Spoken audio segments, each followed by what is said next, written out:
एक बार फिर से स्वागत है आपका फायदेमंद फंड्स में। और आज हम बातचीत कर रहे हैं Motilal Oswal large and mid cap fund के बारे में, जिसमें एक कॉम्बो मिलता है आपको छोटे और बड़े दोनों तरीके के स्टॉक्स में। और अब हम बातचीत करेंगे किन सेक्टर्स पे उनकी बुलिशनेस ज़्यादा है। आपके जो टॉप 10 सेक्टर्स हैं उसमें से 3rd नंबर पे है हेल्थ केयर, और टॉप होल्डिंग में नंबर 1 पे है हेल्थ केयर का स्टॉक। बहुत ज़्यादा फोकस है क्या हेल्थ केयर सर्विसेज पे? नीरज जी, अगेन अगर मैं नंबर बोलूं तो हेल्थ केयर अराउंड 16-17% फंड का है। तो मैं हेल्थ केयर को एक प्रॉक्सी टू कंजम्पशन सेक्टर देखता हूँ। कंजम्पशन में प्रॉब्लम क्या है कि सपोज इन्फ्लेशन, लास्ट 1 साल हमने देखा इन्फ्लेशन रैम्पेंट रहा है, तो लोगों के पॉकेट में सेविंग्स कम हो गई। तो हम देख रहे हैं कंजम्पशन इम्पैक्ट बहुत सारे सेक्टर में हमने देखा। मार्च क्वार्टर रिजल्ट आई, काफी सेक्टर में कंजम्पशन में आपने इम्पैक्ट देखा, आईटी में इम्पैक्ट देखा क्योंकि ग्लोबल डिमांड अगेन वीक हो गई है। पर हेल्थ केयर एक ऐसा नॉन डिफेंसिव सेक्टर है, ऐसा नॉन रिसेशनरी सेक्टर है जो खराब टाइम हो अच्छे टाइम हो सेक्टर कंपनीज की परफॉर्मेंस बहुत डिटोरेट नहीं करती है। इसलिए आपने कोविड में तो बहुत अच्छा किया ही इन कंपनियों ने। अभी भी आप मार्च क्वार्टर का रिजल्ट देखोगे, pharma companies have done well. So it is a proxy play on India consumption story, I would say Neeraj ji. दूसरा ये नॉन रिसेशनरी डिमांड है। So that's why I think longer term ये sector आपको 13 से 15% return earning growth देगी longer term. Aditya, ये जो pharma sector है ना, ये आप इसको ब्रॉडर नाम दें हेल्थ केयर सेक्टर, ये बहुत बड़ा सेक्टर है और इसके अंदर भी बहुत सारी अलग अलग चीज़ें हैं। मोटे तौर पर अगर इसको हम 3 हिस्सों में बांटें कि एक है जो मेडिसिन में है, उसमें भी एक है जिनकी फॉरेन डिपेंडेंसी ज़्यादा और एक है डोमेस्टिक प्लेयर। दूसरा आपका आता है जो क्रैम्स वाले काम करते, जो प्लेटफॉर्म है। और तीसरा आता है जो पैथोलॉजी है, हॉस्पिटल लैब है, ये वाले हैं। इन तीनों को अलग अलग देखना चाहिए क्योंकि ये इतना बड़ा सेक्टर है, इसमें सबकी डायनेमिक्स बिल्कुल अलग है। क्योंकि जिसकी डिपेंडेंसी यूएस में बहुत है उसका परफॉर्मेंस और जिसकी डोमेस्टिक उसका परफॉर्मेंस बिल्कुल अलग होगा। ऐसे उदाहरण भी हैं जिन्होंने बहुत ज़्यादा वेल्थ क्रिएट करके दी है। हॉस्पिटल में या फिर पैथोलॉजी लैब में जाएंगे तो एक बड़ा सिक्लिकल प्ले भी वहाँ देखने को मिल जाता है। जैसे पैथ लैब में एक बहुत सिक्लिकल प्ले हो गया इस समय। तो इसको कैसे आप लोग अलग अलग करते हैं? बहुत सही कहा आपने नीरज जी। इसलिए आप देखोगे ये फंड में जैसे हेल्थ केयर 16-17% है, बट इसमें 2 हॉस्पिटल 10% वेटेज है, और डोमेस्टिक फार्मा कंपनी है जो कि 4% वेटेज है, और एक डोमेस्टिक फार्मेसी रिटेलर है जो कि 2-2.5% वेटेज है। सो जैसे आपने कहा, मैं उन कंपनियों में फोकस कर रहा हूँ जहां पे रेवेन्यू इंडियन मार्केट से आता है, जो इंडियन कंज्यूमर के थ्रू उनको रेवेन्यू आता है। जैसे हॉस्पिटल 100% रेवेन्यू इंडिया से आता है। फार्मा कंपनी में अगेन मैं उन कंपनियों में पोजीशन कर रहा हूं जहां पे इंडिया में उसकी रेवेन्यू आती है, ना कि export focus companies. Because again export focus companies going through a bad time, वहाँ प्राइसिंग प्रेशर है। इंडियन मार्केट एक ब्रांडेड जेनेरिक मार्केट है, प्राइसिंग पावर है उनके पास। तीसरा आपने बोला क्रैम्स और ये सब मैन्युफैक्चरिंग कंपनी है। ये सब कंपनी आई मीन पोर्टफोलियो में अभी नहीं है, बट लॉन्गर टर्म एक अट्रैक्टिव बेट है। So as of now companies जहां मैं पोजीशन कर रहा हूं जो डोमेस्टिक फार्मा चेन से कैपिटलाइज कर सकते हैं, तो हॉस्पिटल से लेके फार्मेसी रिटेलर से डोमेस्टिक फार्मा कंपनी। ओके, एक और सेक्टर है जिसमें कंसेंसस या थोड़ा सा और इजी में कहें तो क्राउडेड ट्रेड है, वो है बैंकिंग एंड फाइनेंशियल का। सारे फंड, सारे HNIs, अल्ट्रा HNIs, इंडिविजुअल, कोई बचा नहीं होगा जिसने बैंकिंग और फाइनेंशियल में निवेश ना किया, और आपका भी, सारे लोगों का ही होता है। अब जब हम इस जंक्चर पे खड़े जहाँ पे क्रेडिट ग्रोथ थोड़ी सी स्लो होना शुरू हुई है, जून का लेटेस्ट फोर्टनाइटली डेटा ये शो करता है कि हल्की स्लो डाउन आ रही है, और जो बड़े वाले बैंक हैं वो काफ़ी रनअप दिखा चुके हैं। स्टिल बुलिश हैं आप उसमें? नीरज जी, अगेन हम अगर मार्केट को ब्रेकअप करें डिफरेंट सेक्टर में और कहाँ पे वैल्यूएशन अट्रैक्टिव है, सो अभी भी अगर हम बैंकिंग लेंगे, स्पेशली प्राइवेट सेक्टर बैंकिंग लेंगे, ये एक स्पेस है जहाँ पे वैल्यूएशन अभी भी अट्रैक्टिव है। आप देखोगे बैंक्स अवेलेबल है 1.5 time price to book, 2 time price to book. Banks available है 12 time forward P, 10 times forward P. तो वैल्यूएशन ये सेक्टर में काफी अट्रैक्टिव है मेरे इन माय व्यू।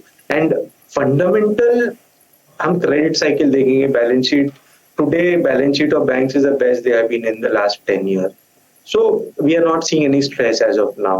हाँ, थोड़ा बहुत इनके मार्जिन प्रेशर दिखेंगे आने के 2-3 क्वार्टर में, बिकॉज लास्ट 1 ईयर जो कि इनके नेम्स इंक्रीज आए हैं वो that was not expected, वो repo rate से linkage के कारण. So you will see slowdown in earning growth, but still view is that इनके earning growth 13 से 15% रहेंगे for the good quality banks, and valuation being comfortable, they should at least compound at 13-15%. And अगर थोड़ा बहुत re-rating होता है तो आपको 18 से 20% रिटर्न दे सकते हैं. So I would say that overall it is a safe bet to still invest in financial and expecting 15% kind of return.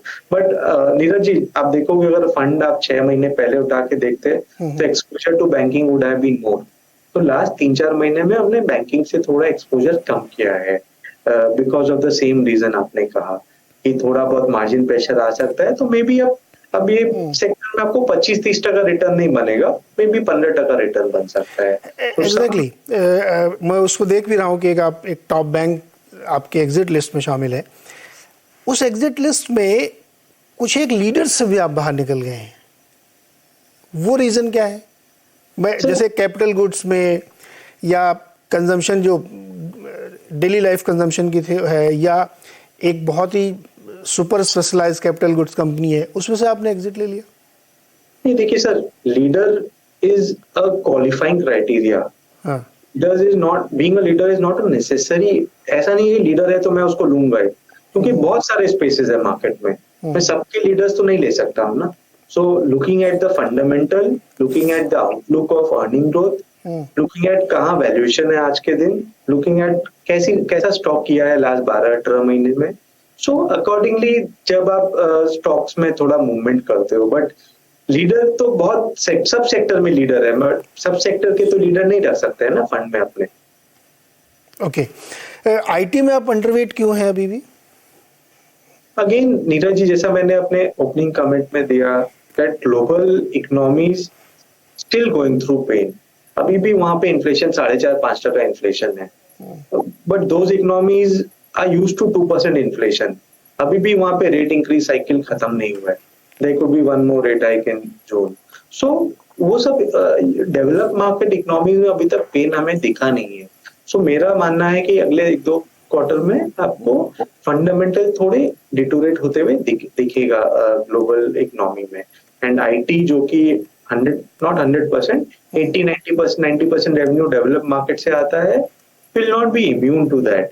So my feel is that you can get a better entry point in lot of these stocks. But having said that, large cap IT today is much more attractive than what it was 1 year back.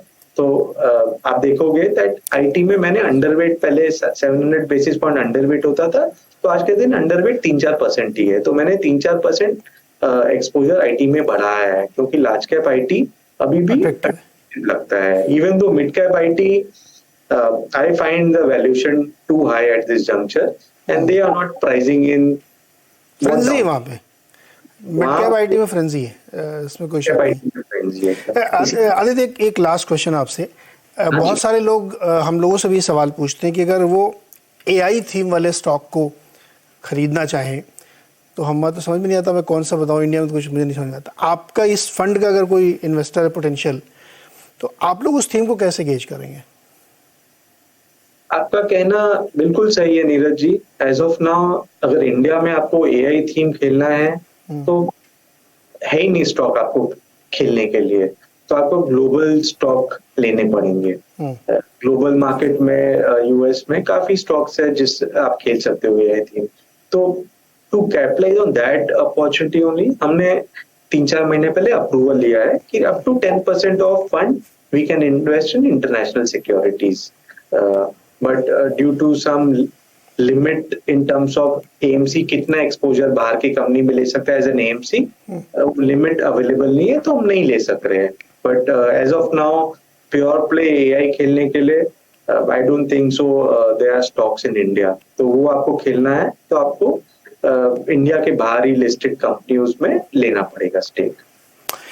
Okay Aditya ji, बहुत दिलचस्प बातचीत रही और बहुत सारी clarity रही. और interesting ये था कि health care as a consumption theme मान के बड़ा एक्सपोजर आपने इसमें ले रखा है और बहुत ही पिक एंड चूज वाली बात उसमें देखने को मिल रही है। एक जेनरिक बाइंग नहीं है कि कुछ भी फार्मा में खरीद लिया गया है।